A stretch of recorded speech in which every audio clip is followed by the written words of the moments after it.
Hello everyone, I am Hers. In the last video we covered how to perform cut operation with SQLite database. In today's video we will cover what is dependency injection and how to implement it in our WPF application. Now let's first understand what is dependency injection. Dependency injection is a design pattern where a class does not create the object it depends on. Instead, those objects are supplied from the outside.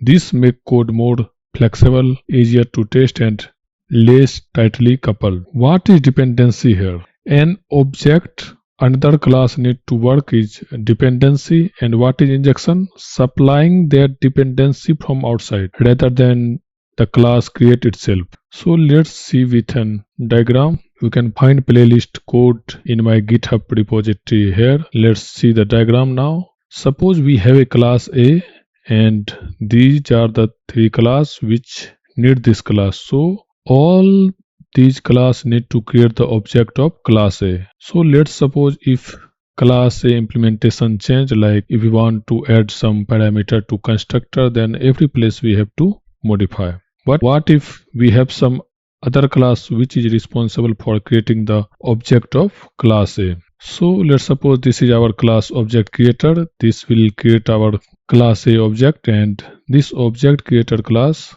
we can use in all other class which need the class A. So whenever the class A change its parameter or some implementation, only the object creator class need to modify it.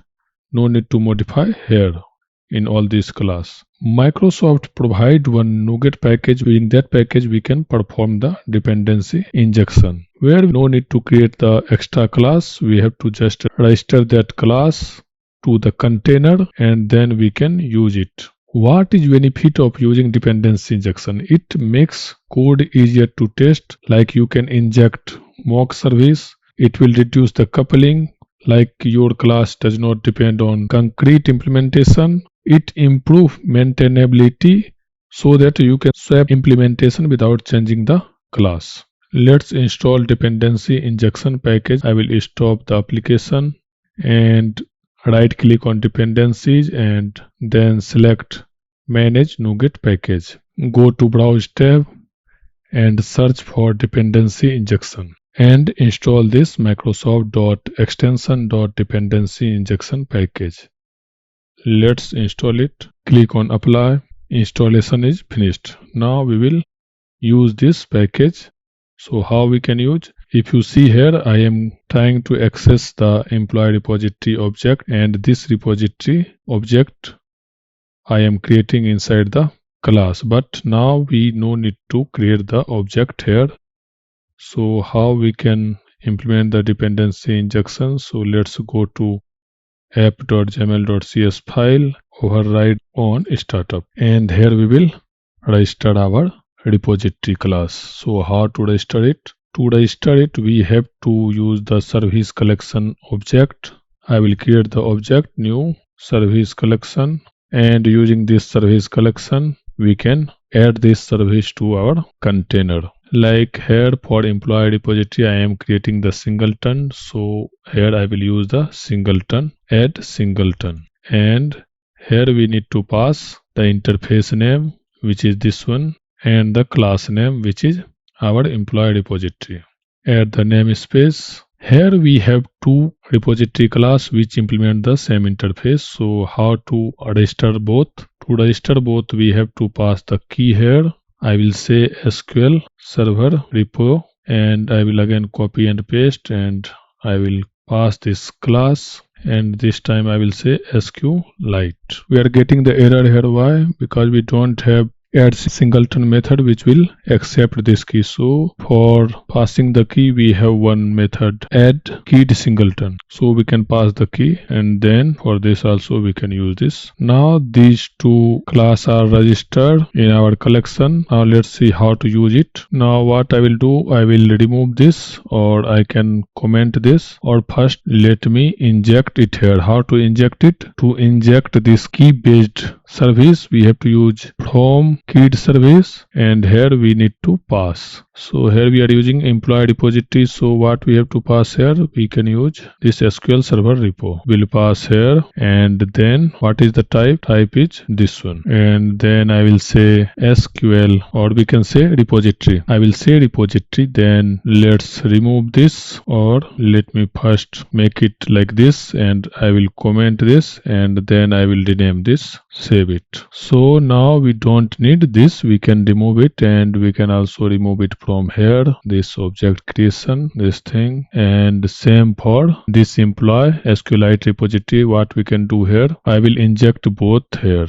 Let's inject it and pass the key. This I will rename to SQL repository, and then this I will say SQLite repository. Now let's update our code, or what we can do, let me create one field here. I will say underscore repository, and one I will say SQLite and SQL server. Why I am adding this multiple thing, I will show you. Let's assign this SQLite to SQLite repo and SQL Server to SQL Server repository. Now, based on the selection of database type, we can update this repository. Let's see where I have added this. This is the thing where I have added. So here I will say if it is SQL Server, then assign SQL Server repository, otherwise assign SQLite repository. That's it. Now we will remove this. This also I will remove. Now let's run and see. We are getting the error. What we are getting, let's see, does not contain definition of instance. Okay, this we will fix, because here also we are using the same thing. What I will do, I will simply copy this injection code, and I will paste in dashboard view model constructor. Same thing I will do, I will use this field in this, add the namespace, and go to this code, and I will copy same thing. Let's build it. We are getting the error here. What is that error? Let's see. Okay, here we have to pass this. How we can pass? Instead of creating the object, what we can do, we can register it in our container. Let's see how to register. We can use this add singleton, and then the constructor, this dashboard view model, I will pass it here. Now we no need this key, because only one class is with the name dashboard view model. In the same way, I will use this employee view model. Now it is registered. Now how to use it here? To get this object, we have to build the service provider. How to build it? We have one field called service provider. Here we will assign this service collection dot build service provider, and this we will define it here as static, so that we can access from outside. Let's see.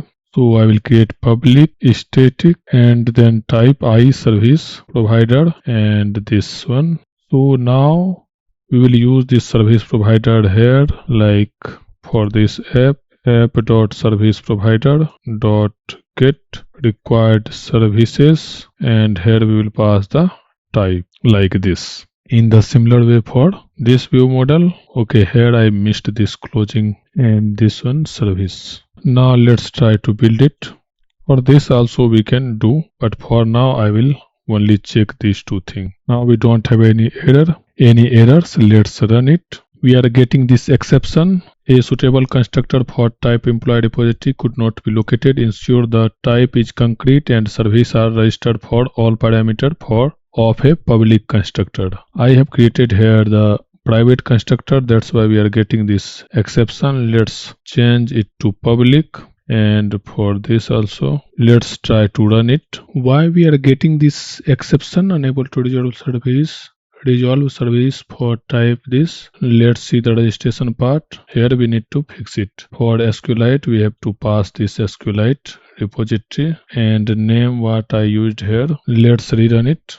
Here why I am getting this exception, because I have not assigned this inside the constructor. Let's copy this and then assign it here before invoking the action. Let's rerun it. Our application is running. Again we are getting the error here. Why we are getting this? Object reference not set. Why repository is null? Because I have not assigned this on the creation of the employee view model object. So let me fix it. What I will do here, I will assign this repository with SQL Server, because on load SQL Server the database will be selected. So for this also I will do, where is dashboard view model? Let me see load employee. In the load employee we are checking. Okay, here we are checking, that's why we are not getting the exception here. So we no need to change here.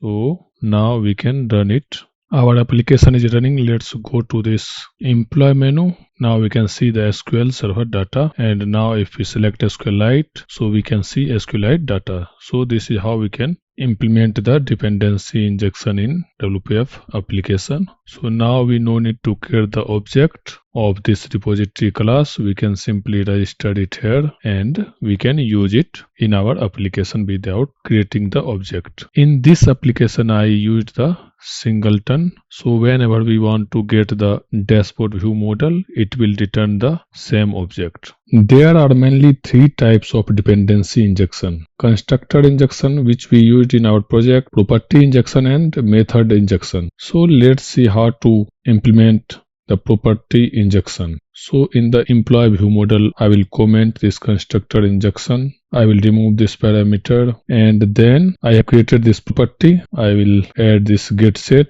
I will set it for all, and then using the app service provider, use get required keyed service of type I repository of employee. So this I will pass here, and then we have to pass the key what we have defined here, SQL Server. So what I will do, I will copy it and I will paste it here, and then I will replace the SQLite repo like this, and then for the repository also we will assign this. So this is how we can set the property, and if you want to set this property outside of this class, we can make it public, and from there we can initialize this thing and it will work similar to that. And another is the method injection. So for the method injection, what we can do, I will create one method. I will say initialize, and then here we need to pass this repository. So I will copy it and I will paste it here, and I will remove this, and then what I can do, I can simply assign it here.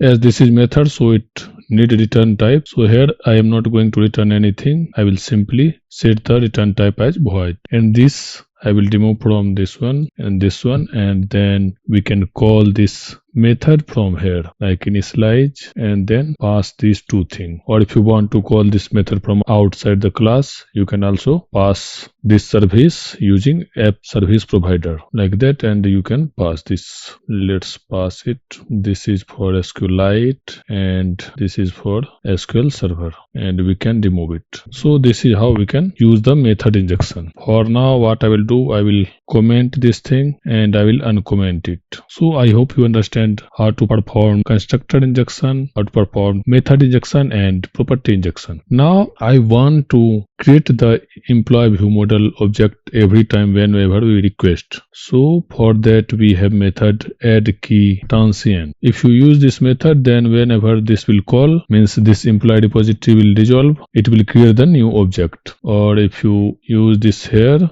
like add transient, so employee view model object will create every time. And another method is add scope. It is mainly used in web development. So what is use of this scope? You can create the object per scope or per request. For that we are using that scope registration. For now, for this application we will use the Singleton. So let's undo it. I hope you learn what is dependency injection, how to implement dependency injection in our application. That's all for this video. If you found this video helpful, let's share with your friends.